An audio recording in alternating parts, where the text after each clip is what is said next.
شروع اللہ کے نام سے جو بڑا مہربان نہایت رحم والا ہے۔ کسی نے کہا کہ بچپن ایک بار ملتا ہے، خوب کھیل کود کر لو۔ کہیں سے آواز آئی کہ جوانی دیوانی ہے، سارے مزے کر لو۔ کالج اور یونیورسٹی لائف ایک بار ملتی ہے، خوب مستی کر لو۔ مگر افسوس کہ کوئی یہ نہیں کہتا کہ زندگی بھی ایک بار ملتی ہے، اس سے اللہ پاک کو راضی کر لیا جائے۔ ماں کے پاس جا کر بیٹھ جایا کرو، کیونکہ ماں کے ساتھ گزارا ہوا وقت قیامت کے دن نجات کا باعث بنے گا۔ فضول خرچی ایسی عادت ہے جو بہت جلد محتاج کر دیتی ہے۔ ماں باپ کا طرز عمل ایسا ہونا چاہیے کہ اولاد ان سے خوف کھانے کے بجائے ان کو مخلص اور ہمدرد تصور کرے، اور وہ اپنے ہر قسم کے مسائل میں ان سے مشورہ کر سکے۔ وہ لوگ جو انسان کو چھوڑ کر، انسان سے منہ موڑ کر خدا کو تلاش کرتے ہیں، وہ کبھی بھی کامیاب نہیں ہو سکتے۔ درخت جتنا اونچا ہوگا اس کا سایہ بھی اتنا ہی اونچا ہوگا، اس لیے اونچا بننے کے بجائے بڑا بننے کی کوشش کرو۔ کامیاب لوگ اپنے چہرے میں دو چیزیں رکھتے ہیں، خاموشی اور مسکراہٹ۔ خاموشی مسائل دور کرنے کے لیے اور مسکراہٹ مسائل کے حل کے لیے۔ رشتوں میں شکریہ اور معذرت کو اپنائیں۔ حقیقت میں یہی دو لفظ ہیں جو رشتوں کو ٹوٹنے سے بچا لیتے ہیں۔ کبھی بھی کسی کے لیے خاص مت بننا، کیونکہ سارے مسئلے شروع ہی یہیں سے ہوتے ہیں۔ انسان کے کچھ الفاظ ایسے ہوتے ہیں جو کسی کی سانس بند کر دینے کی صلاحیت رکھتے ہیں۔ جو اپنے ماں باپ کا نافرمان ہوتا ہے وہ دنیا اور آخرت میں ٹھوکریں کھاتا ہے۔ بعض دفعہ چہرے دیکھنے کی ضرورت نہیں ہوتی، کسی کی آواز ہی انسان کو سکون دے جاتی ہے۔ کسی کی ہمدردی اس کے وجود میں تمام دکھ دور کر دیتی ہے، اس کو نرم آواز تمام گھاؤں کو سی جاتی ہے۔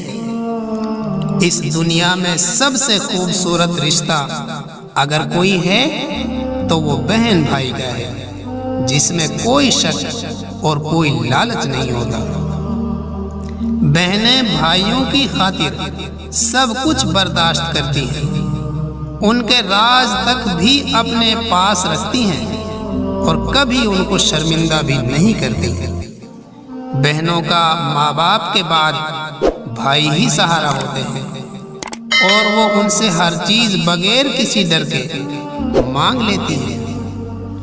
مگر جیسے ہی ان کی شادی ہو جائے تو وہ خود کو پرایا سمجھنے لگتی ہیں، اور جب بھی گھر آئیں تو کسی چیز کو ہاتھ لگانے سے پہلے بھائیوں سے اجازت لینے لگ جاتی ہیں۔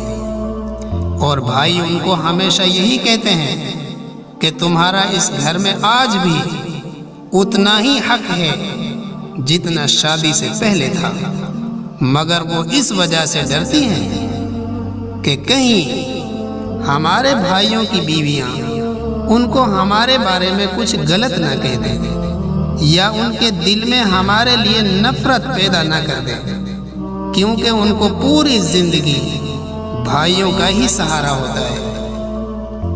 وہ ڈرتی ہیں کہ بھائی اگر ہم سے جدا ہو گئے تو ہم کہاں جائیں گے۔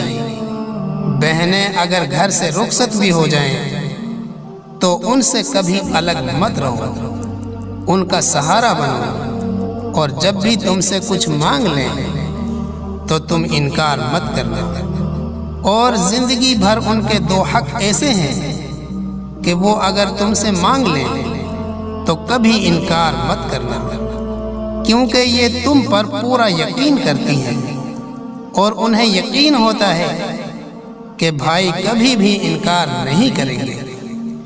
ایک جب ان کے حالات خراب ہوں اور ان کو اپنے حصے کی ضرورت پڑ جائے تو اس وقت تم کبھی بھی انکار مت کرنا، بلکہ خوشی سے ان کا یہ حق ادا کر دینا۔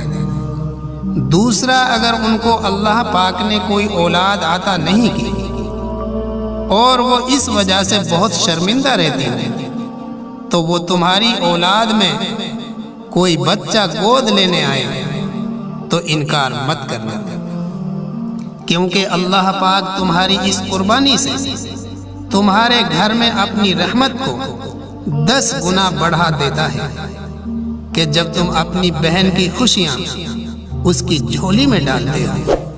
اسی طرح کی ویڈیوز دیکھنے کے لیے ہمارے چینل کو سبسکرائب ضرور کریں۔ شکریہ۔